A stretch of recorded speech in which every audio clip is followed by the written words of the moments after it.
నమస్తే. జూబ్లీ హిల్స్లో బీఆర్ఎస్ పార్టీకి ప్రధానమైనటువంటి కారణం ఏంటిది? సో రకరకాలైనటువంటి కారణాలను వెతుకోవచ్చు. బీఆర్ఎస్ పార్టీకి ప్రధానంగా ముఖ్యమైనటువంటి శత్రువు ఎవరంటే ఇప్పుడు కల్వకుంట్ల తారక రామారావే. కేటీఆర్ ప్రధానమైనటువంటి శత్రువు అని చెప్పుకోవచ్చు. ఆయన మాట్లాడినటువంటి విధానం కావచ్చు, ఆయన పదే పదే నవీన్ యాదవ్ కుటుంబం పైన చేసినటువంటి విమర్శలు కావచ్చు, రౌడీలంటూ ఆయన మాట్లాడినటువంటి మాటలంతా కూడా కొంత బీఆర్ఎస్ పార్టీకి కలిసి వస్తాయి అని చెప్పేసి ఏదైతే కేటీఆర్ భావించిండో, ఎందుకంటే కేటీఆర్కే ఇటువంటి ఐడియాలు వస్తూ ఉంటాయి. సో కేటీఆర్కే ఈ ఎన్నికల బాధ్యతలంతా కూడా కేటీఆర్ పైన అప్పచెప్పడం జరిగింది. సో కేటీఆర్కి ఎన్నికల బాధ్యతలు మొన్న 2023లో కేటీఆరే అన్ని తానై చక్రం తిప్పాలన్నటువంటి ప్రయత్నం చేసి బొక్కబోర్ల పడ్డది బీఆర్ఎస్ పార్టీ. సో ఇప్పటికి సైతం కూడా వాళ్ళ నాయన ఫామ్ హౌస్ నుంచి కూడా బయటికి రాకుండా ఉండడానికి ప్రధానమైనటువంటి కేటీఆర్ వాళ్ళ పిల్లలు చేసిందే, కవిత చేసినటువంటి వ్యవహారంతో బీఆర్ఎస్ పార్టీ ఎంతో కొంత కేసీఆర్కు మంచి పేరు ఉన్నప్పటికీ కూడా కేటీఆర్ ఆయన కవిత ఆయన యొక్క పేరును చెడగొట్టింది. బీఆర్ఎస్ పార్టీ నాశనానికి ప్రధానమైనటువంటి కారణం వాళ్ళే. మరో పక్కన మొన్న జరిగినటువంటి కంటోన్మెంట్ ఎన్నికల్లో సైతం కూడా ఓడిపోవడానికి ప్రధానంగా కారణం కేటీఆరే. ఇవాళ జూబ్లీ హిల్స్ ఉప ఎన్నికల్లో సో కేసీఆర్ బయటికి రాలేదు. ఇక ఏంటంటే అతి విశ్వాసం, కేటీఆర్ అతి విశ్వాసం, అహంకారమే ప్రధానంగా మాగంటి సునీతను ఓడగొట్టిందని చెప్పుకోవచ్చు. ఇప్పుడు జూబ్లీ హిల్స్లో ఎట్టి పరిస్థితుల్లో గెలవబోతా ఉన్నాం కాబట్టి ఆ యొక్క క్రెడిబిలిటీ అంతా కూడా నా ఖాతాలోనే పడాలి, దాని అంతా కూడా నాకు అనుకూలంగా మార్చుకోవాలి. రేపు జూబ్లీ హిల్స్లో గెలిచినట్టు అయితుంటే నేను ఒక ముఖ్యమంత్రి క్యాండిడేట్గా ఎస్టాబ్లిష్ కావచ్చు ప్రజల్లో అన్నటువంటి ఒక దురుద్దేశంతో మొత్తానికి బీఆర్ఎస్ పార్టీని సర్వనాశనం చేసిండు కేటీఆర్. ఇంకొక పక్కన మాగంటి సునీతని మాట్లాడనివ్వకుండా చేసిండు.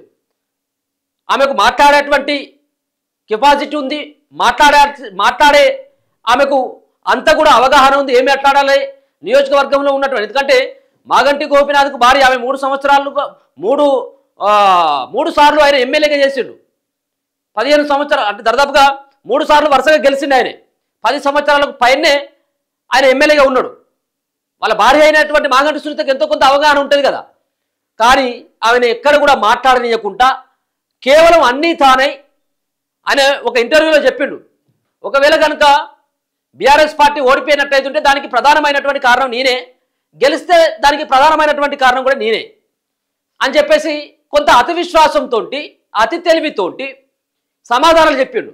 ఎందుకు చెప్పిండా అంటే ముఖ్యంగా బీఆర్ఎస్ పార్టీగా జూబ్లీ హిల్స్లో గెలవబోతుంది. ఇక సర్వేలకు 20 అన్నీ వచ్చినాయి కదా. ఈ సర్వేల తర్వాత కేటీఆర్కి ఇంకా అహంకారం ఎక్కువైపోయింది. సో దాంతో ఇంకా ఇక ఏదైతే జూబ్లీ హిల్స్కు సంబంధించినటువంటి ప్రచారం ముగిసిపోయిన తర్వాత సో పెద్ద ఎత్తున సైతం కూడా వేరే వేరే ఛానళ్ళకి ఇంటర్వ్యూలు ఇవ్వడం జరిగింది. సో ఇంటర్వ్యూలో సైతం కూడా కొంత అహంకారపూరితంగా మాట్లాడినటువంటి విధానం కావచ్చు, ఆయన ఎక్స్ప్రెషన్స్ కావచ్చు, ఆ మాట్లాడేటువంటి తీరు ప్రజలు జీర్ణించుకోలేదు. సో ఇది ప్రధానంగా బీఆర్ఎస్ పార్టీకి సంబంధించిన అభ్యర్థిని ఓడగొట్టేందుకు కేటీఆర్ ప్రధానమైనటువంటి కారణం. ఇక ఎప్పుడైతే కేటీఆర్ని ముఖ్యమంత్రి చేయబోతా ఉన్నాం, కేటీఆర్ గతంలో కడియం శ్రీహరి కావచ్చు, ధానం కావచ్చు, ఇంకా వేరే వేరే దగ్గర ఏదైనా సమావేశాలకు వెళ్తూ ఉంటే సీఎం అని చెప్పేసి కూడా అనిపించుకున్నటువంటి, అంటే వాళ్ళ నాన్న ముఖ్యమంత్రిగా ఉన్నప్పుడే 2023 ఎన్నికల కంటే ముందే ముఖ్యమంత్రి అని చెప్పేసి నినాదాలు కొట్టించుకోవడం జరిగింది. అయితే జనాలు అప్పుడు ఆశీర్వదించలేదు. కేసీఆర్ ఒకవేళ కనుక ఈసారి కనుక కేసీఆర్ పార్టీ బీఆర్ఎస్ పార్టీ కనుక తెలంగాణ రాష్ట్రంలో అధికారంలోకి వస్తే ముఖ్యమంత్రిగా కేటీఆర్ ఉండబోతా ఉన్నాడా అనేటువంటి ప్రశ్న యావత్ తెలంగాణ రాష్ట్ర ప్రజల్ని ఆలోచింపజేసేలాగా చేసింది. కేసీఆర్ను యాక్సెప్ట్ చేసిండు. సరే ఎవరైనా అవునన్నా కాదన్నప్పటికీ కూడా తెలంగాణ ఉద్యమంలో చాలా కీలకమైనటువంటి పాత్ర వహించిండు. తెలంగాణ ఉద్యమంలో కీలకమైనటువంటి పాత్ర వహించిండు. తెలంగాణ వచ్చిన తర్వాత కూడా తెలంగాణ సంపదని వెనకేసుకోవడంలో ఆ విధమైనటువంటి పాత్రే కేసీఆర్కు ముఖ్యమైనటువంటి భూమిక, కేసీఆర్ ఫ్యామిలీ కూడా ముఖ్యమైనటువంటి పాత్రే. ఆ సొమ్మును వెనకేసుకోవడంలో వాళ్ళ పాత్ర చాలా కీలకం, అమోఘం కూడా. సో అదే తరుణంలో సో కేటీఆర్ ముఖ్యమంత్రి కనుక చేసినట్టయితుంటే రాష్ట్రాన్ని ఆగం చేస్తాడు, అల్లకొల్లం చేస్తాడు, ఇదంతా కూడా ఎటో వైపు వెళ్ళేటట్టుగా ఉన్నదని చెప్పేసి మెజార్టీ ప్రజలంతా కూడా కేటీఆర్ ఆయన యొక్క నాయకత్వాన్ని ఎవరు కూడా యాక్సెప్ట్ చేయలేదు. ఇప్పటికి కూడా ఎవరు కూడా యాక్సెప్ట్ చేయట్లేదు. కానీ ఈ జూబ్లీహిల్స్లో ఇక గెలవబోతా ఉన్నాం అని చెప్పేసి ఎప్పుడైతే సర్వేలు వచ్చినాయో ఇక రెచ్చిపోయింది. ఇంకా రెచ్చిపోయి ఆ బీఆర్ఎస్ పార్టీ గెలుపుని ఆయన ఖాతాలో వేసుకోవాలని చెప్పేసి అనుకున్నప్పటికీ ఆయన యొక్క ఆశల్ని అడియాశలు చేస్తూ ఆ యొక్క ఆశల పైన నీళ్లు చల్లడం జరిగింది. జూబ్లీహిల్స్ సంబంధించినటువంటి ప్రజలు మామూలుగా కాదు, చిత్తుగా ఓడించారు. చిత్తుగా ఓడించి బీఆర్ఎస్ పార్టీ దరిదాపుగా 24,000 పైచిలకు ఓట్ల మెజార్టీతోటి కాంగ్రెస్ పార్టీ అభ్యర్థి సునీత పైన, మాగంటి సునీత పైన గెలిచిండు. ఇది చరిత్రలో కని విని ఎరగనటువంటి రీతిలో ఆ విజయం 16 ఏళ్ల తర్వాత కాంగ్రెస్ పార్టీ 16 ఏళ్ల తర్వాత కాంగ్రెస్ పార్టీ ఇంత పెద్ద మొత్తంలో విజయం సాధించింది.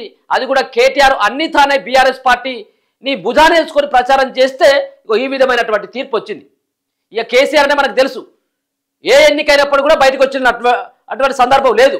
అది ఏమన్నా కానీ అధికారం కోల్పోయిన తర్వాత ఇక మొత్తానికే కేసీఆర్ ఫామ్ హౌస్కే పరిమితం అయిపోయాడు.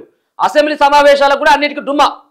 సో ప్రధానమైనటువంటి ప్రతిపక్ష హోదాలో ఉండి మరో పక్కన జూబ్లీహిల్స్ ఉప ఎన్నికలు ఏవైతే ఉన్నాయో వీటిని సవాలుగా రిఫరెండంగా తీసుకున్నటువంటి ఈ సందర్భంలో ఆ పార్టీకి అధ్యక్షుడైనటువంటి కేసీఆర్ రాకపోవడం, మరి ముందుగానే కేసీఆర్ ఇంట్లో ఓడిపోతాం అని భావించి కేసీఆర్ ప్రచారం చేసినా కానీ జూబ్లీహిల్స్ ఓడిపోయిందని చెప్పి రేపు బీఆర్ఎస్ పార్టీకి భవిష్యత్తు ఉండదు కావచ్చు అని చెప్పేసి కేసీఆర్ ముందుగానే సర్దుకోవడం జరిగింది. కేసీఆర్ కొంత పసిగట్టడంలో, ప్రజల నాడిని తెలుసుకోవడంలో కొంత దిట్టనే ఏం జరగబోతా ఉంది అనేది ముందుగానే కేసీఆర్కి తెలుసు. చాలా హరీష్ రావు అండ్ కేటీఆర్ పట్టుబట్టడం జరిగింది. ఎవరిని? కేసీఆర్ను తీసుకురావడం కోసం, జూబ్లీహిల్స్లో ప్రచారం కోసం. సార్ 1-2 సభలకైనా హాజరు కాండి, 1-2 రోడ్ షోలకైనా హాజరు కాండి అని చెప్పినప్పటికీ కేసీఆర్ ఎక్కడ కూడా హాజరు కాలేదు. ఎందుకు హాజరు కాలేదంటే కారణం ఇదే, జూబ్లీహిల్స్లో ఓడిపోతాం ఉన్నామని చెప్పేసి కేసీఆర్కి అర్థమైపోయింది. అయితే ఇక కేటీఆర్ ముంగటగా ఒక అడుగు ముంగటేసి ఈ KK survey and PK survey అని చెప్పేసి ఏదో సర్వేలను పట్టుకొని వచ్చి ఇక మొత్తం జూబ్లీహిల్స్లో ఇక మాదే ఆవా అని చెప్పేసి ఒక దుష్ప్రచారాన్ని, ప్రజల యొక్క మైండ్ను డైవర్ట్ చేయాలన్నటువంటి ఒక ప్రయత్నం చేసిండు. సో ఈ సర్వేల ద్వారా ఏం చేయదలుచుకున్నాడు? ఈ సర్వేలు ఇట్లా మొత్తం అంతా కూడా బీఆర్ఎస్ పార్టీకి అనుకూలంగా ఉన్నాయి కాబట్టి మేము కూడా వాళ్ళకి ఓటేద్దామని చెప్పేసి ప్రజలు అనుకోవాలి, జూబ్లీహిల్స్ ఓటర్లు అనుకోవాలని చెప్పేసి ఆ రకమైనటువంటి ఒక దొడ్డి ధారణ గెలవాలన్నటువంటి ప్రయత్నం చేసింది. కానీ అది ఎక్కడ కూడా ఫలించలేదు. కేటీఆర్ యొక్క వ్యూహాలు అర్థమైపోయినాయి, కేటీఆర్ యొక్క నక్క తెలివి అర్థమైపోయింది అక్కడ ఉన్నటువంటి జూబ్లీహిల్స్ ప్రజలకి. ఇప్పుడు మొత్తానికి జూబ్లీహిల్స్లో కాంగ్రెస్ పార్టీకి సంబంధించినటువంటి జెండా ఎగరడానికి అండ్ బీఆర్ఎస్ పార్టీ ఓడిపోవడానికి ప్రధానంగా కేటీఆర్ యొక్క అహమే ప్రధానమైనటువంటి కారణం అని చెప్పేసి అయితే ప్రజలంతా కూడా చర్చించుకుంటా ఉంటారు. చూస్తూనే ఉండండి మన తొలి వెలుగు.